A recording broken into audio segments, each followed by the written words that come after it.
অনুভব আয়াতকে দেখে এগিয়ে আসছিল। গেটে তখন ওইভাবে হেসে হেসে কথা বলে অনুভবের মেজাজটা চরম ভাবে গরম আছে। মেয়েটার সাহস দিনকে দিন বেড়েই যাচ্ছে মনে হয়। আয়াতের কাছাকাছি এসেই দেখে সিফাতও বসে আছে। অনুভব রক্তিম চোখে তাকায়। মেয়েটা হিলদোল নেই যেন। অনুভব আয়াতের কাছে গিয়ে ধমক দিয়ে বলে, এখানে কি করছিস তুই? হঠাৎ ধমক খেয়ে আয়াত তাকায় অনুভবের দিকে। অনুভব অগ্নি দৃষ্টিতে তার দিকেই তাকিয়ে আছে। আয়াত ভয় পেয়ে যায়। হঠাৎ কি হলো আবার? কি হলো, কথা কানে যায় না? ভেতরে যা। আয়াতের মন ভারী হয়। সে তো কিচ্ছু করেনি, তাহলে এভাবে ধমকাচ্ছে কেন? আয়াত কোনো দিকে না তাকিয়ে গটগট পায়ে ভিতরে চলে যায়। অনুভব সিফাতের দিকে তাকায়। সিফাত তা দেখে বলে, অনুভব আমি। অনুভব ফোঁস করে নিঃশ্বাস ছেড়ে বলে, বন্ধু তুই আমার, আজ থেকে না, অনেকদিন আগে থেকেই। তাই এমন কিছু করিস না যাতে এই বন্ধুত্বটা নষ্ট হয়ে যায়। এই বলে অনুভবও চলে যায়। সিফাত অনুভবের যাওয়ার দিকে তাকায় শুধু। ইতোমধ্যে বিয়ের কাজ শুরু হয়ে গিয়েছে। বরযাত্রীরা সকলে বসে গল্প করছে, ছবি তুলছে। ঈশা তার মায়ের কাছে বসে আছে। আয়াতকে খুঁজে পায়নি সে, তাই মায়ের পাশেই বসে। বরযাত্রী আশা এক মহিলা বলল, আপা, আপনার মেয়ে তো ভারী মিষ্টি, কোন ক্লাসে পড়ে? অহমিকা শেখ মহিলার কথা শুনে বলল, এবার এইচএসসি দিয়েছে। মহিলা তার হাসি প্রসারিত করে বলল, মেয়ের বিয়ে দিবেন না? ছেলে পছন্দ করা আছে নাকি? মহিলার কথা শুনে ঈশা চমকায়, বলে কি এই মহিলা? সে উঠে দাঁড়ায়, তারপর সেখান থেকে চলে যায়। অহমিকা শেখ বললেন, ছেলে আমাদের পছন্দ করাই আছে। মহিলাটি আফসোস করে বললেন, ও আমার ভাগ্নির বিয়ের জন্য মেয়ে খুঁজতেছি। অহমিকা শেখ মহিলাটির কথায় হাসলেন একটুখানি। বিয়ে সম্পন্ন, এখন বিদায়ের পালা। রুহানি সেই থেকে কান্না করছে তো করছেই, থামছে না যেন। আয়েশা বেগমও কাঁদছেন মেয়েকে ধরে। তার ভাইটা যে শূন্য শূন্য লাগবে। রুহানি মা ভাইকে ধরে কাঁদছে। রহমান সাহেব দূরে দাঁড়িয়ে আছেন, তার চোখেও পানি। বাবারা কাঁদে না সহজে। রুহানিকে গাড়িতে বসিয়ে দেয়। বরযাত্রীরা বিদায় নিয়ে চলে যায়। কনে বিদায়ের পরপর আত্মীয়রাও চলে যায়। বিয়ের ঝামেলা শেষ হতেই সকলে রেস্ট নিতে যায়। অনুভবের ক্লান্ত লাগছে, সারাদিন একটু বসার ফুরসতটুকু মেলেনি তার। ক্লান্ত ভঙ্গিতে রুমে চলে যায়। রুমে এসে দেখে আয়াত আগে থেকেই রুমে ঘুমিয়ে আছে। অনুভব আয়াতকে দেখে হাসলো। বউ যে ফুলে বম হয়ে গেছে, বউ যে ফুলে বম হয়ে আছে সেটা সে ভালো করেই জানে। তারপর দেখলো আগের পোশাকে আছে। অনুভব একটা দীর্ঘশ্বাস ফেলে আয়াতকে ডেকে তুলল। আয়াত ঘুম ঘুম চোখে তাকায়। তড়িৎ গতিতে ঘুম ছুটে যায় তার অনুভবকে দেখে। আয়াত ঝটপট বিছানা থেকে নেমে রুমের বাইরে যেতে নেয়। অনুভব তা দেখে আয়াতকে হ্যাচকা টান দিয়ে নিজের বুকে জড়িয়ে নেয়। আয়াত ছুটোছুটি করে, কিন্তু অনুভব তাতে সায় দেয় না। অনুভব আয়াতকে বক্ষে জড়িয়ে বলে, তোর উপর অন্য কারো নজর আমার সহ্য হয় না। অনুভব আরেকটু ঘনিষ্ঠ হয়ে ফিসফিসিয়ে বলল, you are only mine and you are my everything. সময়টা তখন আষাঢ় মাস। বর্ষা মৌসুমের আগমন ঘটেছে নিঃশব্দে, বিনা আনুষ্ঠানিকতায়। কোনো উৎসব আয়োজন হয়নি, তবুও প্রকৃতির নিজের আয়োজনে সবকিছু ভরে উঠেছে নতুন ছোঁয়ায়। কণা নিয়ন্ত্রণ পেয়ে চলে এসেছে। সে যেন বর্ষার এক নিঃশব্দ দূত। দিন রাত অবিরাম বৃষ্টির ধারায় চারপাশ পানিময় হয়ে উঠেছে। নদী নালা উপচে পড়ছে জলে। জলরাশির রূপে একাকার প্রকৃতি। বৃষ্টির ঝমঝম শব্দ মনকে ভরিয়ে তোলে এক আনন্দময় সুরে। মনে হয় এই শব্দই ধুয়ে যাচ্ছে মনের জমে থাকা সব ক্লান্তি, দুঃখ আর অবহেলা। বৃষ্টির দাপটে চারদিক মাতিয়ে উঠেছে, প্রকৃতিকে যেন এক নতুন রূপে সাজিয়ে তুলেছে। গাছের পাতায়, কাদায়, জলকণায় লেগে আছে সজীবতার ছোঁয়া। রাত থেকে টানা প্রবল বর্ষণ চলছে, থামার যেন নাম নেই। এই নির্বিচার বৃষ্টির ছন্দে যেন সময় থেমে গেছে। আর এই অনবরত বৃষ্টির মধ্যে সকলে ডুবে আছে এক মধুর অলসতায়। নেই কোনো ব্যস্ততা, নেই কাজের চাপ। চারদিক কেবল এক প্রশান্তির নিঃশ্বাস। প্রকৃতি নিজেই যেন বলছে, এই থেমে যাও, একটু নিজের কাজে ফিরো। রাত্রি পেরিয়ে গেছে অনেক আগেই। বর্ষণের একটানা সুরে এক অলসতা যেন সমস্ত ঘর জুড়ে ছড়িয়ে পড়েছে। বাইরের দিনের আলো জানালার কাচ ছুঁয়ে ঘরের ভেতরে ঢুকে পড়ছে, সঙ্গে হালকা শীতল বাতাসের ছোঁয়া। আবহাওয়াটা টান টান ঠান্ডা, যেন প্রকৃতি ঢেলে দিয়েছে নিজের নিঃসীম প্রশান্তি। রাতভর বৃষ্টির মৃদু শব্দ আর বাতাসের মৃদু গুঞ্জনে ঘুমে চোখের পাতা যেন আরো ভারী হয়ে উঠেছে। চোখ খুলে রাখাটাই কঠিন হয়ে পড়েছে আয়াতের জন্য। একরকম ঘোরের ভেতরে হারিয়ে আছে সে। মেঘলা আকাশ, বৃষ্টি স্নাত পরিবেশ, আর এই নিস্তব্ধতার মাঝেও যেন কোনো এক গল্প ফিসফিস করে বলে যাচ্ছে তাকে। রুহানির বিয়ে শেষ হতেই শেখ পরিবারের সবাই ম্যানশনে ফিরে আসে। এই কদিনে তাদের প্রতিটি মানুষের জন্যই কেটেছে এক দীর্ঘ ক্লান্তিকর সময়। বিয়ে তো আর হেলা ফেলার বিষয় নয়। আনন্দ, উৎসব, অতিথি আপ্যায়ন, নিয়ম নীতি সব মিলিয়ে যেন এক নিঃশ্বাসে শেষ হওয়া দম বন্ধ ক্লান্তি। রুবায়েতদের বাসা থেকে ফিরে আয়াতে যেন ঘুমই বাড়তে থাকে হঠাৎ করে। গত 7 দিন ধরে দিনরাত শুধু ঘুমাচ্ছে সে। মনে হচ্ছে তার শরীর আর মন যেন একসাথে বিশ্রামে ডুবে আছে। অথচ সামনেই তার প্রথম বর্ষের ফাইনাল পরীক্ষা। কিন্তু তাকে দেখে মোটেও মনে হচ্ছে না যে পরীক্ষার কোনো চিন্তা ভাবনা তার মাথায় আছে। অনুভব লক্ষ্য করেছে এই কদিনে আয়াত একবারও বই খুলে বসেনি, এমনকি পড়ার নামগন্ধও নেই। যেন ঘুমিয়ে এখন তার জীবনের একমাত্র লক্ষ্য। খায় আর ঘুমায়, এই চক্রেই চলছে তার দিন রাত্রি। আশেপাশে কিছু ঘটুক না কেন, আয়াতে যেন তাতে বিন্দুমাত্র আগ্রহ নেই। ঘুম যেন তার সবচেয়ে বড় সুখ, সবচেয়ে গভীর শান্তি। অনুভবের ঘুম ভাঙে অনেকক্ষণ আগে, কিন্তু সেও আজ বিছানা ছাড়েনি।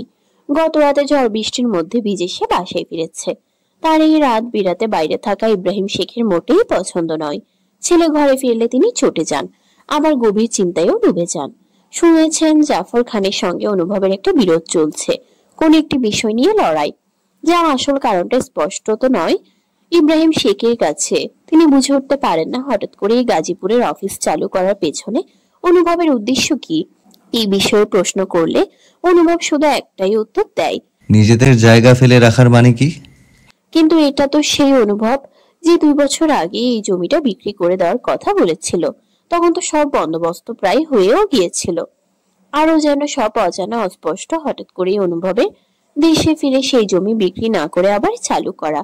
অনুভব এবার বিছানা ছেড়ে উঠে পড়ে। সে আর যাই হোক বিছানায় শুয়ে থাকার মতো লোক নয়। কষ্ট হবে লাস্ট কবে লম্বা সময় ধরে বিছানায় শুয়ে থেকেছে সেটা নিজেও জানে না। ছোটবেলার এক কালো অতীত আজও তাকে কুড়ে কুড়ে খাই যেন। চোখের সামনে ভাসে অপ্রত্যাশিত ঘটনা, যার দরুন কত রজনী কেটেছে তার নিদ্রাবিহীন। অনুভব বিছানা ছেড়ে নিচে নেমে আসে। অহমিকা শেখ, ইব্রাহিম শেখ আইসি ভাবে সোফায় বসে চা খাচ্ছেন। অনুভব নিচে এসে কিচেনের দরজার সামনে দাঁড়িয়ে রহিমাকে ডাক দেয়। খালা। রহিমা তাকায়, দেখতে পায় অনুভব দাঁড়িয়ে আছে, তাই তিনি বললেন, কিছু লাগবো বাবা? 1 কাপ কফি লাগতো খালা। তুমি সোফায় গিয়ে বসো, আমি আনতেছি। অনুভব পা ঘুরিয়ে সোফায় বসে পড়ে। ইব্রাহিম শেখ আর চোখে ছেলের হাবভাব বুঝার চেষ্টা করছেন। ইব্রাহিম শেখের তাকানো দেখে বলল, কিছু বলবে বাবা? ইব্রাহিম শেখ চায়ের কাপে চুমুক দিয়ে অনুভবের দৃষ্টি নিক্ষেপ করে বললেন, তোমার অফিসের কি খবর? শুনলাম জাফর খান নাকি তোমার পিছনে লেগেছে। আগেই বলছিলাম ওই জায়গায় বিক্রি করে দেই, তুমিও তো চেয়েছিলে। তাহলে হঠাৎ সিদ্ধান্ত বদলিয়ে অফিস চালু করার উদ্দেশ্য কি? আর শুনলাম তুমি নাকি জাফর খানের দলের লোকদের মেরেছো। বাবার কথায় অনুভব তাকায়। চোখে মুখে তেমন কোনো প্রতিক্রিয়া নেই। চুপচাপ শুনলো যেন। ইব্রাহিম শেখ আবার বললেন, বিজনেস এত সহজ না, কিন্তু এমন কিছু করিও না যার মাসুল গুনতে হয়। বিজনেসের জন্য আমার কারাগারে বন্দী হতে হয়েছিল, সেটা তো কথা কিছু ভুলে গেছো। বাবার কথায় অনুভব তাকায়। চোখে মুখে তেমন কোনো প্রতিক্রিয়া নেই। চুপচাপ শুনলো যেন। ইব্রাহিম শেখ আবার বললেন। অনুভব নড়েচড়ে উঠল। এরই মাঝে রহিমা এসে অনুভবকে কফি দিয়ে কিচেনে চলে যায়। অনুভব কফির মগ নিয়ে উঠে দাঁড়ায়, তারপর বাবার দিকে তাকিয়ে জবাবে বলে, যে প্রাচীর আমি নিজ হাতে গড়িয়েছি সেই প্রাচীর এত সহজে ধসে পড়বে না। এই বলে সে আবারও উপরের দিকে যায়। অনুভবের কথায় অহমিকা শেখ ও ইব্রাহিম শেখ হতভম্ব। কিসের প্রাচীর, কিসের কি, সব যেন মাথার মাঝে ঠেকল, তবে বুঝে ওঠা দেয়। অহমিকা শেখ ছেলের দিকে তাকিয়ে স্বামীকে বললেন, হ্যাঁ গো, ছেলেটার ক্ষতি হয়ে যাবে না তো? ইব্রাহিম শেখ স্ত্রীর দিকে তাকিয়ে বললেন, তোমার ছেলে কি আমার কোনো কথা শুনে? হাতে ধোঁয়া ওঠা কফির মগ নিয়ে সিঁড়ি বেয়ে উপরে উঠল অনুভব। ঘরে ঢুকে দেখে আয়াত এখনো বালিশ জড়িয়ে গভীর ঘুমে ডুবে, তার মুখে প্রশান্তির ছায়া। দৃশ্যটা দেখে অনুভবের ঠোঁটে এক চিলতে হাসি খেলে গেল। কফির মগটা টেবিলে রেখে আয়াতকে রেখে উঠালো। আয়াত, উঠবি না? এখনো ঘুমাচ্ছিস? পড়াশোনা করবি না? ধমকের শব্দে আয়াতের ঘুমের ঘোরে চোখ টিপ টিপ করে খুলে যায়। দেখে অনুভব তার দিকে ঝুঁকে তাকিয়ে আছে। তড়াক করে উঠে বসে সে। তারপর আধো ঘুম ঘুম গলায় বলে, কি হয়েছে সকাল সকাল? ষাঁড়ের মতো এত চেঁচামেচি করছেন কেন? একটু ঘুমোতে দিন না আমায়। আয়াতের এই কথায় অনুভব কপালে ভাঁজ ফেলে, রুকুচকে বলে ওঠে, তোর কি হয়েছে? পড়াশোনা করবি না? কদিন ধরে বই ছুঁয়েছিস একবারও? নাকি এখন পড়াশোনা বাদ দিয়ে সংসার করার প্ল্যান নিচ্ছিস? আয়াত ঘুমের ঘোরে আনমনে বলে ওঠে। হ্যাঁ, সংসার করব। শুনে অনুভব বিস্ময়ে বড় বড় চোখ করে তাকায়, তারপর বলে, আর ইউ সিরিয়াস? সংসার করবি? চল তাহলে আমরা এখনই সংসার শুরু করি। অনুভবের কথার কন্যা হতেই আয়াতের ঘুমের রেশ কেটে যায়। আদৌ ঘুমের ঘোরে সে কি যেন বলে ফেলেছিল, মাথায় আসতে এক লাফে উঠে বসে। লজ্জায় গাল টকটকে লাল হয়ে যায় তার। এই মোগার দেখাবে না বলে আবারও ব্ল্যাঙ্কেট টেনে নেয় মাথার উপর। নিজেকে লুকিয়ে ফেলতে চায়। মৃদু গলায় বলে ওঠে, বাইরে বৃষ্টি, আবহাওয়াটা দারুণ না? প্লিজ আমার ঘুমে ডিস্টার্ব করবেন না একদম। তার কথা শুনে অনুভব হেসে ফেলে। সে জানে আয়াতের এই অনমনীয় ভাবের আড়ালেই লুকিয়ে আছে একরাশ মায়া। অনুভব আয়াতের কথা শুনে উত্তরে বলল, আসলে এই বাইরের আবহাওয়া দারুণ, মনকে উস্কে দিতে চাচ্ছে। বাইরে আকাশের তাণ্ডব, শির শির করে বাতাস, তুই আর আমি এক রুমে, রোমান্সের জন্য একদম পারফেক্ট। অনুভবের কথায় আয়াত আর শুয়ে থাকলো না। তড়িঘড়ি করে বিছানা ছেড়ে উঠে পাশে থাকা অনুভবের শার্টটা ছুঁড়ে মারে অনুভবের দিকে, মেরে বলে, নির্লজ্জ লোক কোথাকার, সকাল সকাল শুরু হয়ে গেছে লুচুগিরি, আপনার মুখে বোমা ফাটুক বলে সে দৌড়ে চলে যায়। অনুভব সেদিকে তাকিয়ে বলে, আরে যাচ্ছিস কই? সংসার করবি না? মাথা থেকে উদ্ভট চিন্তা ছেড়ে বই নিয়ে বস, ভবিষ্যতে বাচ্চাদের কাজে লাগবে। ততক্ষণে আয়াত রুমের বাইরে চলে গিয়েছে। অনুভব কফি হাতে নিয়ে সেই ছোট কক্ষটিতে চলে যায়।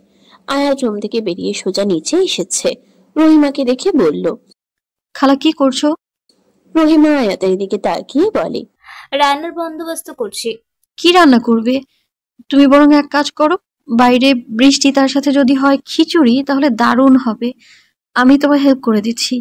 আয়াতের কথা মতো রহিমা ভুনা খিচুড়ি রান্না করে ফেলে। বাইরে টিপ টিপ বৃষ্টি পড়ছে। আকাশটা যেন মনের মতোই কিছুটা ভারী ধূসর। ঈশা নিজের রুমে জানালার পাশে বসে ফোনে ফেসবুক ঘাঁটছে। অলস সময়, কোনো পড়াশোনার চাপ নেই। অফিসেও আজ ছুটি। দিনটা যেন কেমন উদাস হয়ে আছে। রুবায়েদের বাসা থেকে ফিরে আসার পর ঈশা আর রুবায়েদের আর দেখা হয়নি। কথাও হয় খুব কম। রুবায়েদ বেশি ব্যস্ত। অফিসের প্রজেক্ট, মিটিং, ক্লায়েন্ট, দায়িত্ব সবকিছু নিয়ে যেন হিমশিম খাচ্ছে। হেলাফেলা করে অনেক সময় কেটেছে। ঈশা নিজেই রুবায়েদকে বলেছে, এমন ছন্নছড়া ভাব বাদ দিয়ে অফিসের কাজে মন দাও, নাইলে আমার বাবা আর ভাই অন্য পাত্র দেখে আমার শ্বশুরবাড়ি পাঠিয়ে দিবে, আর তুমি তা দেখে আঙ্গুল চুষিও। কথাটা বলার পরে রুবায়েদ তখন থেকে কাজের প্রতি দায়িত্ববান হয়েছে। তবে ঈশার সাথে তেমন কথা হয়নি আর। ঈশা আর নিজ থেকে কোনো পাঠ প্রতিক্রিয়া দেখায়নি। ঈশা রুবায়েদকে অনলাইনে পেয়ে নিজের ইগো সাইডে রেখে ফোন দিল। কয়েকবার রিং হয় কিন্তু রিসিভ হয় না। ঈশা এই নিয়ে চটে গিয়েছে। ফোন দিলে যদি রিসিভে না করে তাহলে কার মেজাজটা ঠিক থাকে। একবার দুবার দেওয়ার পর আর সে দেয়নি। কনফারেন্স রুমে ছিল রুবায়েদ। আলোচনাটা গুরুত্বপূর্ণ হওয়ায় পুরো সময়টাই সে মনোযোগ দিয়ে কাটিয়েছে। ফোনটা বের করার কথাও ভাবেনি। কিন্তু রুম থেকে বের হতেই পকেট থেকে মুঠোফোনটা বের করে দেখে ঈশার দুটো মিসড কল। মোবাইলের পর্দায় নামটা দেখে রুবায়েতের মুখে এক চিলতে হাসি খেলে যায় নীরবে। শান্ত অথচ হৃদয়ের গহীন থেকে উঠে আসা এক অদ্ভুত প্রশান্তির হাসি। রুবায়েতকে একা একা এভাবে হাসতে দেখে তার এক সহকর্মী দুষ্টুমি করে বলেই ফেলে, কি ব্যাপার রুবায়েত সাহেব, একা একা হেসে উঠেছেন যে? নতুন প্রেমে পড়ার কোনো আভাস পাচ্ছি। সহকর্মীর কথা শুনে রুবায়েত হালকা হাসে। একটু চুপ করে থেকে চোখ মেলে তাকিয়ে বলে, প্রেম না ভাই, প্রেম তো একটা সময়ের আবেগ। মানুষ প্রেমে পড়ে, আবার সেই প্রেম এক সময়ে ফিরে হয়ে যায়। আমি প্রেম নয়, মায়ায় পড়েছিলাম বহু বছর আগে। সেই মায়াবিহীন মায়া আজও এক বিন্দু কমেনি, বরং সময়ের সঙ্গে সঙ্গে যেন সে মায়া আরো গভীর হয়ে উঠেছে, এক নিঃশ্বাসে বেঁচে থাকার মতো। সহকর্মী চুপ করে যায়। আর রুবায়েতের চোখে তখন ভেসে ওঠে এক মুখ, এক সময়ের, এক অনুভবের, এক অপার মায়ার নাম। ঈশা। রুবায়েতের কথা শুনে কলিগ বলল, বাহ রুবায়েত সাহেব, আপনার কথা কিন্তু খাঁটি। এইরকম ভাবে কয়জনে বা বলে। আপনার জন্য শুভকামনা রইল। এই বলে তিনি সেখান থেকে চলে যায়। রুবায়েত ঈশার নম্বর বের করে ফোন লাগায়। কয়েকবার রিং হতে ঈশা কল রিসিভ করে। রুবায়েত বলল, কেমন আছো পাখি? ঈশা রুবায়েতের কথায় হতবুদ্ধ। হঠাৎ আজ আবার তুমি করে বলছে। কিন্তু ঈশা এর বিপরীতে বলল না, চুপ করেই রইল। ঈশার চুপ থাকা দেখে রুবায়েত বলল, কি হলো, চুপ করে আছো যে, কথা বলবে না? ঈশা নাক টেনে বলল, কি বলবো, আমি তুমি ব্যস্ত মানুষ, ফোনে পাওয়া যায় না। সত্যি করে বলো তো রুবায়েত ভাই, তুমি কি আমায় ভুলে যাচ্ছ? রুবায়েত দাঁত কেলিয়ে বলল, তুমি মোর জীবনের কিছু না, হৃদয়ের আবর্জনা। নিজেকে আমি ভুলিতে পারি, তোমাকে যাবে না ভোলা। রুবায়েতের হঠাৎ উদ্ভট এক গান গুনগুনিয়ে গাওয়া শুনে ঈশা ভেবাচেকা খেয়ে যায়। তীব্র রাগী কণ্ঠে বলল, কি বললে তুমি? আমি তোমার জীবনে কিছুই না? আবার আমি হৃৎপিণ্ডের আবর্জনা? ঠিক আছে, যেহেতু আমি তোমার কিছুই না, তবে চলে গেলাম, রাখছি। রুবায়েত বেকুব হয়ে গেল। এমন প্রতিক্রিয়া সে আশা করেনি। এই ঈশা পাখি, রাগ করছো কেন? সরি তো, আমি তো মজা করেছিলাম। আচ্ছা বাবা, এই কান ধরলাম। ঈশা বলল, লাগবে না তোমার কান ধরতে। আমি যদি কিছুই নাই হই, তবে কিছু বলার অধিকারও নেই। রাখলাম। এই বলে ঈশা কল কেটে দেয়। রুবায়েত নিজের কাজে নিজেই বিরক্ত হয়ে যায়। কি দরকার ছিল ঈশাকে রাগানোর? এখন মানাতে জীবন ফানা হয়ে যাবে তার। বিড়বিড় করে, শালা বাবুর বোনের খালি টেরামি। ঈশা রাগ করে ফোন কেটে দেওয়ার পর থেকে রুবায়েত আর ফোন দেয়নি। জানে এখন সে যতবারই ফোন করুক ঈশা ধরবে না। সবার আদরে দুলালি যে দিনকে দিন একেবারে বাদর হয়ে উঠেছে। অফিসের কেবিনে বসে রুবায়েত ভাবছিল কিভাবে ঈশার রাগ ভাঙানো যায়। মহারানীর মেজাজ এখন আগুনের মতো। এই মুহূর্তে সামনে গেলে নিশ্চিত হাতের ছাড় খেতে হবে। ও জানে ঈশার রাগ যেমন হঠাৎ করে জ্বলে ওঠে, তেমনি সময় পেলে ধীরে ধীরে নরম হয়ে আসে। কিন্তু রাগ না ভাঙালে রুবায়েতকেই হতে হবে দোষী।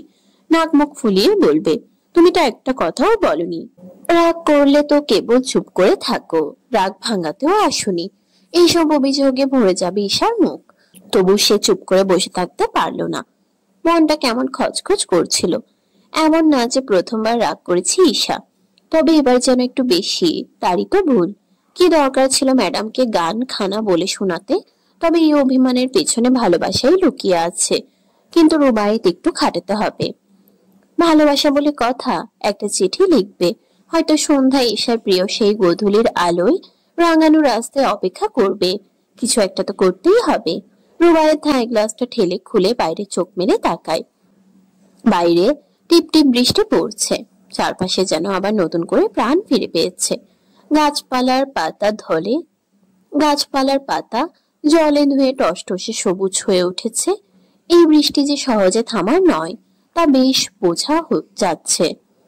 বর্ষাকালে তো এমন বাড়িধারাই স্বাভাবিক, তা না হলে বর্ষা কি আর বর্ষা থাকে? রুবায়েত চোখ ফেরায় হাত ঘড়ির দিকে। প্রায় দুপুর হয়ে এসেছে। লাঞ্চের সময় ঘনিয়ে এসেছে। অভিমানীর জন্য একটা পত্র লেখা যাক। 90 দশকের মতো, তাতে যদি একটু হলেও রাগ নিবারণ হয়। তাছাড়া আজকের এই বর্ষা ভেজা দুপুরটা চিঠির জন্যই মানায়।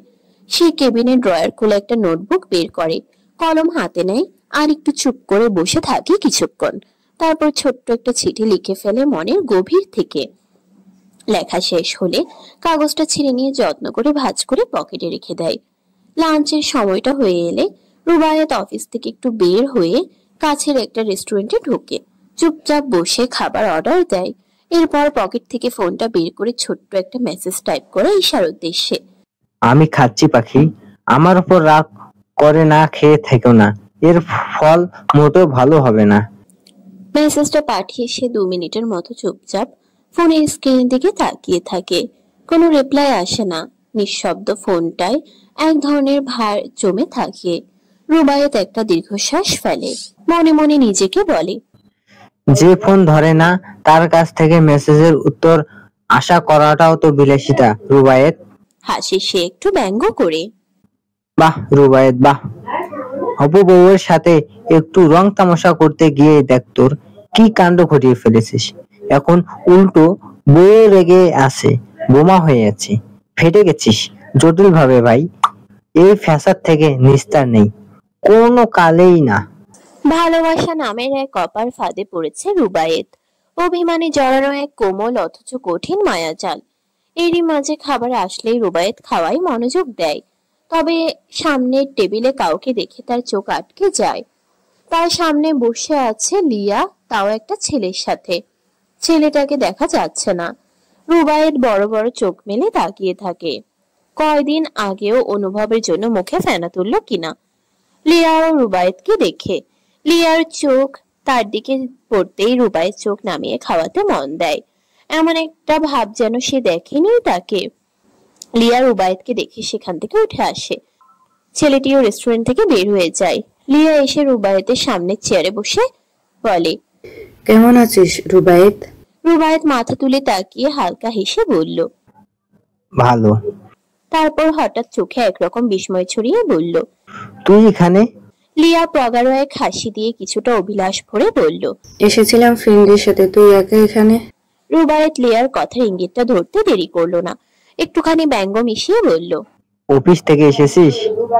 একা থাকবো না তো কি, আর কে থাকবে? তুই কি মনে করছিস আমি তোর সাথে থাকবো? লিয়া একটু থমকে গেল। চোখের ভাষা খানিকটা বদলে গেল। গলায় খানিক দ্বিধা মিশিয়ে বলল, না মানে? রুবায়েত এবার গম্ভীর হলেও হাসি মাখা কণ্ঠে বলল, তুই যাকে ইঙ্গিতে বোঝাতে চাস সে হয়তো এখন বউ নিয়ে বিজি। আজকের আবহাওয়া যেন সেটা বলছে, ভারী গম্ভীর ঠান্ডা। আজ এরকম অভিমানী বুঝলি? লিয়া চুপ করে থাকলো। তার চোখের কোণে এক চিলতে হাওয়া বয়ে গেল। বেদনার নাকি নস্টালজিয়ার বোঝা গেল না ঠিক। লিয়া রুবায়েতকে ফের বলল, অনুভব কি সত্যি বিয়ে করেছে? রুবায়েত মাথা ঝাঁকিয়ে বলল, হ্যাঁ, তাও আজ থেকে নয়, আরো 4 বছর আগে থেকে। 4 বছর আগে থেকে? কথাটা শুনেই লিয়া চমকায়, অবিশ্বাস্য চোখে তাকায়, কাঁপা কাঁপা কণ্ঠে বলল, 4 বছর আগে? মেয়েটাকে? রুবায়েত নামিয়ে বলল, হ্যাঁ, ও যখন বিদেশে যায় তখন মামি জোর করে বিয়ে দিয়েছিল আয়াতের সাথে। বিয়েটা হটলাইন করা হয়েছিল। রুবায়েতের কথা লিয়া আশার আলো খুঁজে কিছু ভেবে নাই। একটু গভীরে গিয়ে মৃদু কণ্ঠে বলল, জোর করে বিয়ে? অনুভব মানে কি? অনুভবের জোর জবরদস্তি অপছন্দ? রুবায়েত পানির গ্লাসটা নিয়ে ঢক ঢক করে পানিটা খেয়ে নিল। খাওয়া শেষ তার। হাতটা টিস্যু দিয়ে মুছে নিয়ে হাসি মুখে বলল, গোটা দুনিয়ায় অপছন্দ করলেও আয়াত কখনো অপছন্দের ছিল না। আয়াত ছিল অনুভবের পছন্দের শীর্ষে। হয়তো সময়ে কিছু অপ্রত্যাশিত ঘটনায় দূরে সরে গিয়েছে, কিন্তু দূর গিয়েও নিজের বউকে আগলে রেখেছে। তারপর রুবায়েত ঘড়ির দিকে তাকিয়ে সময় দেখে নেয়। অফিসের সময় হয়ে এসেছে। তাই লিয়াকে বলল, আসছি। এই বলে রুবায়েত উঠে দাঁড়ায়। লিয়া সেখানে থ হয়ে বসে থাকে। অনুভবকে সে ভালোবাসে এটা যেমন সত্যি, তেমনি অনুভবকে সে চায় যে কোনো মূল্যে সেটাই তার থেকে সত্যি। লিয়া আয়াতকে অবশ্যই চিনে, কিন্তু কখনো কল্পনাই করেনি আয়াত অনুভবের পছন্দের। কয়েক মিনিট সময় ধরে লিয়া নিজে কিছু ভেবে নেয়, যে করেই হোক অনুভবকে তার লাগবেই। লিয়ার মুখের এক পৈশাচিক হাসি দেখা যায়। চোখে মুখে এক প্রকার দৃঢ়তা, তীব্র আগুন যেন ধপধপ করে জ্বলে। বিড়বিড় করে বলে, পছন্দ যদি তার শীর্ষে হয়, সেই পছন্দকেই আমি মাটিতে নেমিয়ে আনবো। অনুভব সেই ছোট ঘরটায় ঢুকেছিল, তারপর থেকে আর বের হয়নি। দরজাটা বন্ধ করে এক মনে নিজের কাজে ডুবে গেছে। টেবিলের উপর ছড়িয়ে রাখা কিছু পুরোনো কাগজ সে মন দিয়ে দেখছে, হিসাব মেলাতে চাইছে, কিছু একটা খুঁজে চলেছে। ঘরের বাতাসে অতীতের গন্ধ, স্মৃতির ধুলো কণা। পুরোটা কালো অতীত যেন তাকে পেছন থেকে টেনে ধরে। তার চোখের সামনে ভেসে ওঠে সেই বিভীষিকাময় দৃশ্য। মণিমাকে হত্যা করা হয়েছিল তার সামনেই। সেই চিত্র, সেই চোখের ভাষা যেন আজও তার সামনে জীবন্ত। মণিমা, নাসরিন শেখ, অনুভবের ভাষায় দুনিয়ার সবচেয়ে বুদ্ধিমতী নারী। তিনি বলতেন অনুভব খুব ব্রিলিয়ান্ট বয়, চোখের ইশারায় বুঝে ফেলে। কিন্তু সেদিন অনুভব কিছুই বুঝতে পারেনি। মণিমা তাকে কিছু একটা ইশারায় বোঝাতে চেয়েছিলেন, হয়তো শেষবারের মতো বাঁচার একটা ইঙ্গিত দিয়েছিলেন। যদি সেদিন অনুভব বুঝে উঠতে পারত, হয়তো ইতিহাসটা অন্যরকম হতো, হয়তো মণিমা আজও বেঁচে থাকতেন। অনুভব উঠে দাঁড়ায়। ভিড়ে এগিয়ে যায় ঘরের কোনায় রাখা লকারের দিকে। বহুদিন পর সে আজ সেই লকার খুলে ভিতরে লুকিয়ে রাখা কিন্তু গুরুত্বপূর্ণ ফাইল বের করে এনে টেবিলে রাখে। এসব ফাইল কখনোই সে খুলে দেখেনি আগে। নাসরিন শেখের অফিসিয়াল কাগজপত্র, তার কেস সংক্রান্ত নথিপত্র। এই কাগজগুলো মনিমার মৃত্যুর পর নিজেই লুকিয়ে রেখেছিল অনুভব। তখন সে ছিল মাত্র 8 বছরের এক শিশু। কিছু বলার ছিল, অনেক কিছু বোঝার ছিল, কিন্তু কেউ শুনতো না। প্রমাণ ছাড়া সেই ঘটনার সাক্ষী হিসেবে তার কথা নিছক এক শিশুর কল্পনা বলেই উড়িয়ে দেওয়া হতো। অনুভব ফাইলের উপর জমে থাকা ধুলো ছেড়ে ফেলে। কাজগুলো যেন 15 বছর আগের বন্ধ ঘরের নিঃশ্বাস। একে একে দেখে যাচ্ছে সব। নাসরিন শেখ এক সময়ের প্রভাবশালী আইনজীবী, বহু মামলা লড়েছেন জীবনে। কখনো মিথ্যার আশ্রয় নিতে হয়নি। সত্যের জন্য লড়াই করতে গিয়ে হয়তো শত্রুও কম বানাননি। হয়তো সেই সত্যের পথেই কোনো অন্ধকার তাকে গ্রাস করেছিল। অনুভব ফাইলগুলো একের পর এক চোখ বুলিয়ে দেখে, তবে বিশেষ কিছু চোখে পড়ে না। তবুও হাল না ছেড়ে সে একে একে সমস্ত কাগজ নিজের জহুরি চোখে উল্টে পাল্টে পরীক্ষা করে, কিন্তু কিছুই মেলে না। চোয়াল শক্ত করে অনুভব, রাগে ফুঁসে উঠে নিজের উপর। তীব্র অসহায় ক্রোধে কাগজগুলো ছুঁড়ে ফেলে দেয় চারদিকে। এক ঝাঁক বিষণ্ণতা যেন তাকে ঘিরে ধরে, নিজেকে যেন খুন করে ফেলতে ইচ্ছে করে। গভীর এক নিঃশ্বাস নেয় সে, নিজেকে শান্ত করার চেষ্টায় চোখ বুঝে বসে থাকে কিছুক্ষণ। মাথার ভিতর চিনচিনে এক যন্ত্রণা। ইদানিং হঠাৎ করে এই ব্যথাটা মাঝে মাঝেই ফিরে আসে। কপালে রগ ফুলে উঠে, যেন ফেটে যাবে এখনই। চেয়ারে বসে কয়েক মুহূর্ত দম নেয় অনুভব, তারপর আবার উঠে দাঁড়ায়। ধীর পায়ে এগিয়ে যায় সেই লকারের দিকে। লকারটি নাসরিন শেখের, তাই কিছু না কিছু তো মিলবেই। লকার খুলে একে একে সমস্ত কাগজ ভালোভাবে পর্যবেক্ষণ করতে থাকে। প্রতিটি কাগজের কোনায় চোখ বুলিয়ে যায়।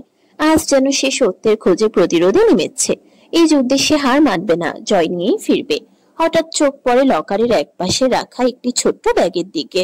অনেক কাগজপত্রের নিচে চাপা পড়েছিল সেটা। আস্তে করে ব্যাগটা তুলে টেবিলের উপর রাখে সে। ভেতর থেকে বেরিয়ে আসে কিছু কাগজ আর কিছু ছবি। এবার অনুভবের চোখে এক ধরনের তীব্র মনোযোগ খেলে যায়। এই ব্যাগেই হয়তো লুকিয়ে আছে সেই রহস্যের চাবিকাঠি। অনুভব একে একে সব কাগজগুলো খুলে দেখতে থাকে। প্রতিটি পাতার ভাঁজ খুলতেই তার চোখ যেন উত্তেজনায় ও বিস্ময়ে নেচে ওঠে। এই সবকিছুর মধ্যে সবচেয়ে নির্মম সত্যটা তাকে কাঁপিয়ে দেয়। নাসরিন শেখের মৃত্যুতে এবারের কেউ জড়িত। হঠাৎ অনুভব ছবির প্যাকেটটা খুলে নেয়। হাতের কাঁপুনিতেও ছবি বের করতে থাকে। একের পর এক ছবি যেন সত্যের জ্বালামুখ খুলে দেয়। চোখ তার স্থির রাখতে পারে না, আর মুখভঙ্গিতে ফুটে ওঠে আতঙ্কের ছায়া। কপাল দিয়ে টুপটাপ করে ঘামের ফোঁটা ঝরে পড়তে থাকে, যেন শরীর তার আর সাড়া দিচ্ছে না। মন বলছে না, কিন্তু চোখ বলছে সব সত্যি। এক ঝটকায় তার হাত থেকে ছবিগুলো মেঝেতে ছিটকে পড়ে, কিন্তু মুখ কিছু মুহূর্ত সব মিলিয়ে এক অব্যক্ত আর নির্মম দৃশ্য। অনুভবের ঠোঁট শুকিয়ে আসে, বুকের ভেতরটা ধকধক করতে থাকে।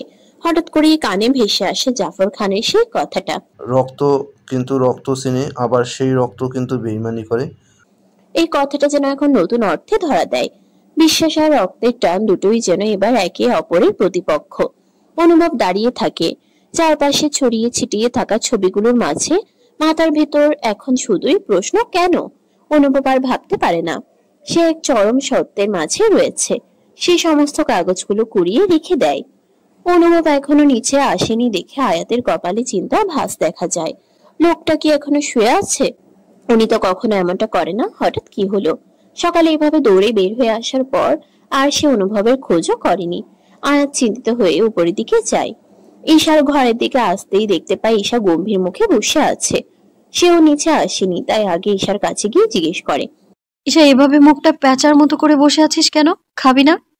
আয়াতের কথা শুনে ঈশা চোখ তুলে তাকায়, তবে মুখটা আগের মতো গাম্ভীর্য। তা দেখে আয়াত বলল, কি হয়েছে ঈশা?